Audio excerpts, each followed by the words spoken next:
ஈரானில் தற்போது உள்நாட்டு பிரச்சினைகள் அதிகரித்திருக்கின்றன.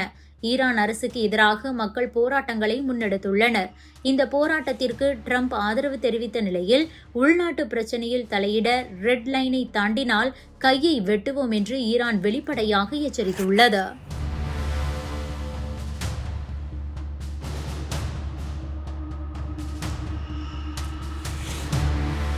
என்னதான் ஈரான் ராணுவ ரீதியில் பலமிக்க நாடாக இருந்தாலும் அந்த நாட்டில் தற்போது பொருளாதார நெருக்கடி ஆட்சி அதிகாரத்தின் அஸ்திவாரத்தை ஆட்டம் காண செய்திருக்கிறது.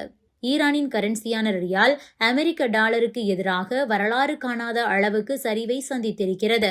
மறுபுறம் விலைவாசி விண்ணை முட்டி இருக்கிறது. அத்தியாவசிய பொருட்களின் விலை சுமார் 70% அளவுக்கு அதிகரித்திருக்கிறது. ஈரானில் பட்டினி பஞ்சம் உருவாகும் நிலை ஏற்பட்டிருக்கிறது. வரி அதிகரிப்பு, வாடகை உயர்வு காரணமாக வணிகர்கள் கடையடைப்பு போராட்டங்களை மேற்கொண்டிருக்கிறார்கள். இறக்குமதி செலவு அதிகரித்ததால் தற்போது ஈரான் நெருக்கடியில் நின்று கொண்டிருக்கிறது. எனவே இதற்கு எதிராக மாணவர்கள் போராட்டங்களை தொடங்கியுள்ளனர். இது பொதுமக்கள் மத்தியிலும் பரவி உள்ளது. பொருளாதார பிரச்சினைகளுக்கு தீர்வு காண முழக்கமிட்ட போராட்டக்காரர்கள் தற்போது ஆட்சி மாற்றத்திற்கு வலியுறுத்தியுள்ளனர். சர்வாதிகாரி மற்றும் மத குருக்களின் ஆட்சியை முடிவுக்கு கொண்டுவர வலியுறுத்தியிருக்கிறார்கள். ஆனால் இதற்கெல்லாம் தீர்வு காண தயாராக இல்லாத அரசு மரண தண்டனைகளை இரட்டிப்பாக்கி இருக்கிறது. ஆட்சி அதிகாரத்திற்கு எதிராக பேசுபவர்களை கொன்று வருகிறது. இங்குதான் ட்ரம்ப் உள்ளே வந்தார். அதாவது போராட்டக்காரர்களுக்கு எதிராக ஈரான் அரசு வன்முறையை கையில் எடுத்தால் மக்களை காக்க அமெரிக்கா பிரச்சனையில் தலையிடும். அமைதியான வழியில் போராடுபவர்களை கொன்று குவித்தால் அதை தடுக்க அமெரிக்கா உள்ளே நுழையும் என கூறியிருந்தார்.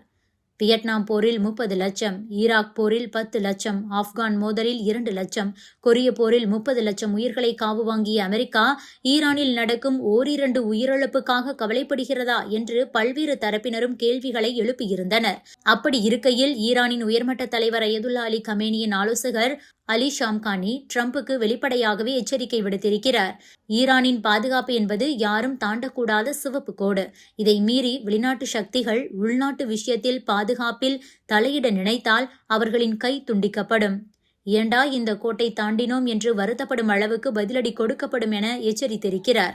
அதேபோல ஈராக், ஆப்கானிஸ்தான் மற்றும் காசாவில் அமெரிக்காவின் தலையீடு எந்த மாதிரியான பாதிப்புகளை ஏற்படுத்தியது என்பதை ஈரான் மக்கள் நன்கு அறிவார்கள் எனவும் தெரிவித்திருக்கிறார். இந்த விவாதம் தற்போது மத்திய கிழக்கில் புதிய சலசலப்புகளை ஏற்படுத்தியிருக்கிறது.